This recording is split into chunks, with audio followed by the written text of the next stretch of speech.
കോൺഗ്രസിനെതിരാണോ NSS എന്ന് തോന്നിക്കുന്ന ധ്വനിപ്പിക്കുന്ന പ്രതികരണം സുകുമാരൻ നായർ പറഞ്ഞെടുത്താണ് സുകുമാരൻ നായരെ ഡയറക്ടർ ബോർഡ് തിരുത്തുന്നത്. റോഷിപാൽ.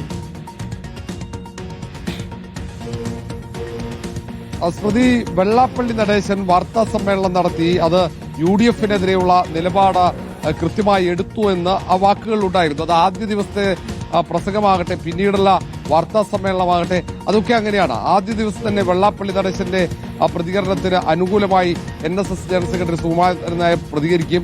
തൊട്ടു പിറ്റേന്ന് ഒരുപക്ഷെ NSS-ലെ പ്രധാനപ്പെട്ട നേതാക്കളുമൊക്കെ ആശയവിനിമയം നടന്നിട്ടുണ്ടാകാം.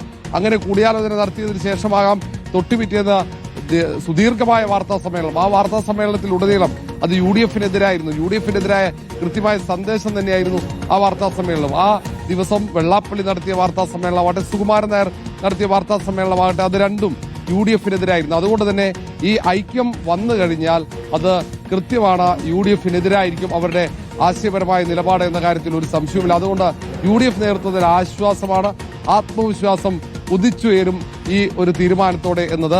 ഒരുപക്ഷെ NSS-നെ ഇതിന് ഉള്ളിൽ ഒരുപക്ഷെ ഇങ്ങനെ ഒരു ഐക്യം ഉണ്ടായിക്കഴിഞ്ഞാൽ അത് കേരള രാഷ്ട്രീയത്തിൽ ഉണ്ടാക്കുന്ന പ്രതിഫലനം എന്തായിരിക്കുമെന്നത് കോൺഗ്രസ് നേതൃത്വത്തിനെ ബോധ്യപ്പെടുത്താൻ കഴിഞ്ഞിട്ടുണ്ടാകാം, ഒരുപക്ഷെ NSS നേതൃത്വത്തെ. കാരണം മതനിരപേക്ഷ നിലപാട് ഇത്രയും കാലമെടുത്ത NSS ഒരുപക്ഷെ ഇങ്ങനെയുള്ള ഐക്യത്തിലേക്ക് പോയി കഴിഞ്ഞാൽ അതൊരു വർഗീയ നിലപാടിന്റെ ഭാഗമായി NSS മാറും.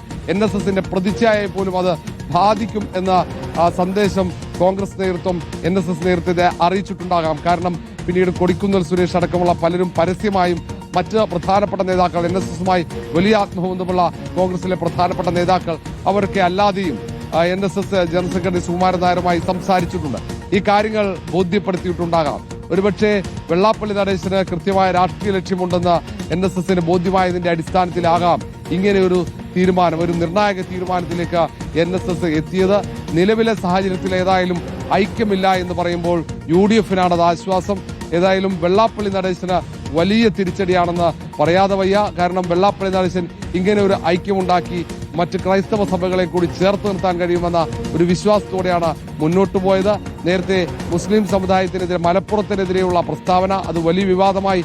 അങ്ങനെ വെള്ളാപ്പള്ളിയെ സംരക്ഷിക്കാൻ പറ്റാത്ത നിലയിലേക്ക് LDF നേതൃത്വം പോലും പോകുന്ന ഘട്ടത്തിലാണ് പിന്നീട് ഇങ്ങനെ ഐക്യത്തിന്റെ കാഹളം മുഴക്കുന്നതും അതുവഴി NSS-നെ കൂടി ഒരുമിപ്പിച്ച് നിർത്തി മുന്നോട്ട് പോകാം. പ്രത്യേകിച്ച് ഒരു സമ്മർദ്ദ ശക്തിയായി ഈ തെരഞ്ഞെടുപ്പ് കാലത്ത് മാറാമെന്ന വെള്ളാപ്പള്ളി നടേശന്റെ ആ തന്ത്രം അത് പൂർണ്ണമായും ഇവിടെ പൊളിച്ചടക്കുകയാണ്.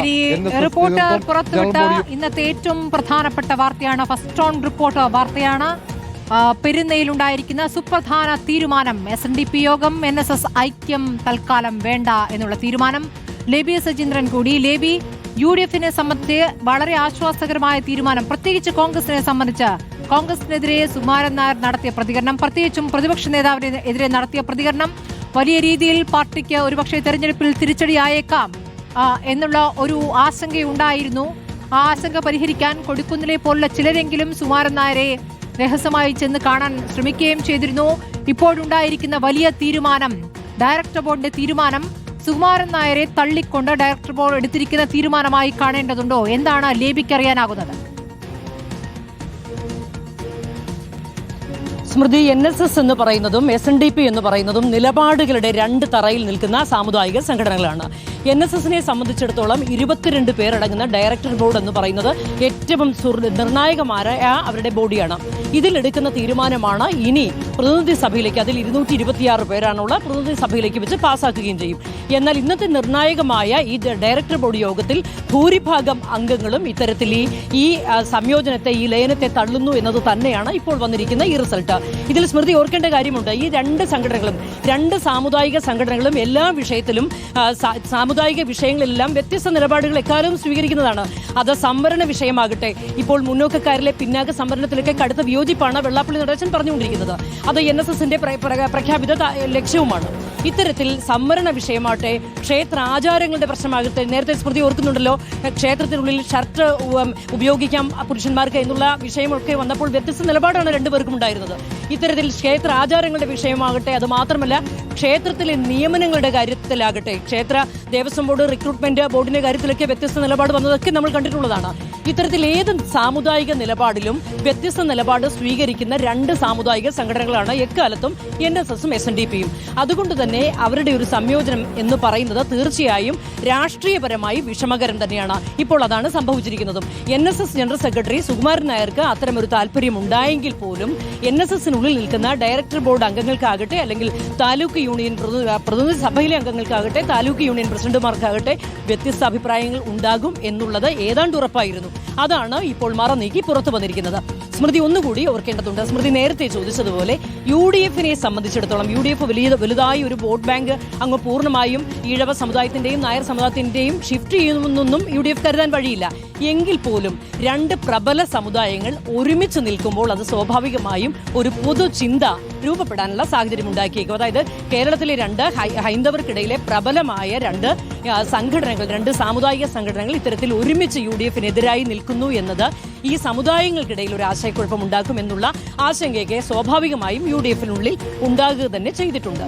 ഇതൊക്കെയാണ് ഇപ്പോൾ മാറിയിരിക്കുന്നത്. അത് മാത്രമല്ല സ്മൃതി, ഞാൻ നേരത്തെ സൂചിപ്പിച്ചതുപോലെ നേരത്തെ ഒരു പതിറ്റാണ്ട് മുമ്പ് നമ്മൾ ഇത്തരം ഒരു ഐക്യ നീക്കമൊക്കെ കണ്ടതാണ്. NSSഉം SNDPയും തമ്മിൽ ഇങ്ങനെ ഒരു ഐക്യ പ്രഖ്യാപനമൊക്കെ നടന്നെങ്കിലും എന്തുകൊണ്ടാണ് അന്നത് നടക്കാതിരുന്നത് എന്നുള്ളത് നമ്മൾ ഈ ഘട്ടത്തിൽ ഓർക്കേണ്ടതാണ്.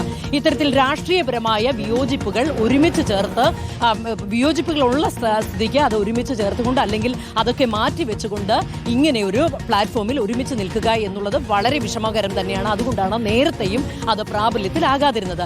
ഇപ്പോൾ ചില കാര്യങ്ങളിലുള്ള ഐക്യമാണ് ഇവിടെ വന്നിട്ടുള്ളത്. ആ സാഹചര്യത്തിലാണ് സുകുമാരൻ നായർ ഇത്തരത്തിൽ വെള്ളാപ്പള്ളിക്ക് പിന്തുണ കൊടുത്തതും നമ്മളൊക്കെ ഒരു ഐക്യം ഉണ്ടാകുമെന്നുള്ള സാഹചര്യത്തിലേക്ക് കാര്യങ്ങൾ പോയതും. ഏതായാലും NSSനെ സംബന്ധിച്ചിടത്തോളം ജനറൽ സെക്രട്ടറി സുകുമാരൻ നായർ ഇത്തരം ഒരു കാര്യം പറഞ്ഞാലും അതിനുള്ളിലുള്ള ഈ 22 പേരും ചേരുന്ന ഈ ഡയറക്ടർ ബോർഡ് എന്നത് വളരെ സുപ്രധാനമായ ഒരു ബോഡി തന്നെയാണ്.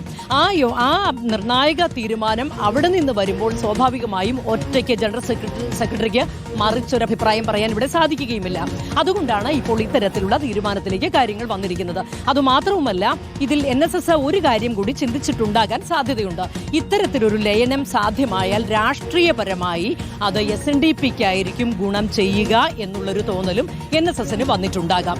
ഇതും ഈ തരത്തിലൊരു തീരുമാനം എടുപ്പിക്കാൻ NSSലെ ഡയറക്ടർ ബോർഡ് അംഗങ്ങളെ കൊണ്ട് ഒരു നിർബന്ധിതാവസ്ഥയിലേക്ക് എത്തിച്ചു എന്ന് വേണമെങ്കിൽ പറയാം. അത് മാത്രമല്ല, NSS എന്ന് പറയുമ്പോൾ ഇതൊരു സാമുദായിക സംഘടന എന്ന് പറയുമ്പോഴും SNDP പോലെ SNDPയിലും NSSലും രണ്ട് സംഘടനകളിലും ഉള്ള രാഷ്ട്രീയ വിശ്വാസങ്ങൾ രണ്ടും രണ്ടാണ്.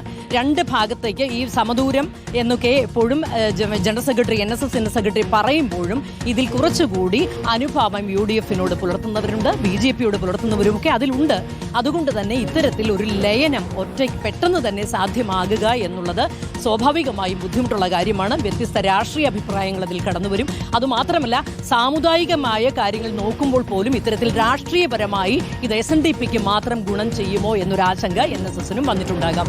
അതൊക്കെ കൊണ്ട് തന്നെ ആയിരിക്കണം ഇത്തരത്തിലൊരു ലയനം സാധ്യമാകാതെ പോയത്. അത് നേരത്തെ ഇതിലൊരു രാഷ്ട്രീയമായി വെള്ളാപ്പള്ളിക്ക് കിട്ടുന്ന സ്വീകാര്യത അതുകൂടി ഇപ്പോൾ NSSനെ ഇരുത്തി ചിന്തിപ്പിച്ചിട്ടുണ്ടാകാം എന്നുള്ള കാര്യം വ്യക്തമാണ്.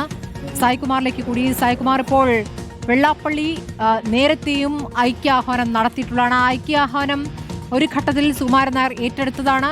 അതല്പം മുന്നോട്ട് പോയതാണ്. അത് പിന്നീട് പൊളിയുന്ന ഘട്ടത്തിൽ സുകുമാരൻ നായരെ വ്യക്തിപരമായി തന്നെ അധിക്ഷേപിക്കുന്ന പ്രതികരണങ്ങൾ നേരത്തെ വെള്ളാപ്പള്ളി നടത്തിയിട്ടുള്ളതാണ്. ആ പ്രയോഗങ്ങളൊക്കെ തനിക്ക് ഓർമ്മയുണ്ട്. പക്ഷേ അതൊക്കെ മറക്കിയാണ് പ്രായമുള്ള ഒരാളുടെ പ്രതികരണമായി കാണുന്നുള്ളൂ എന്നുകൂടി കഴിഞ്ഞ വാർത്താ സമ്മേളനത്തിൽ സുകുമാരൻ നായർ വ്യക്തമാക്കിയതാണ്.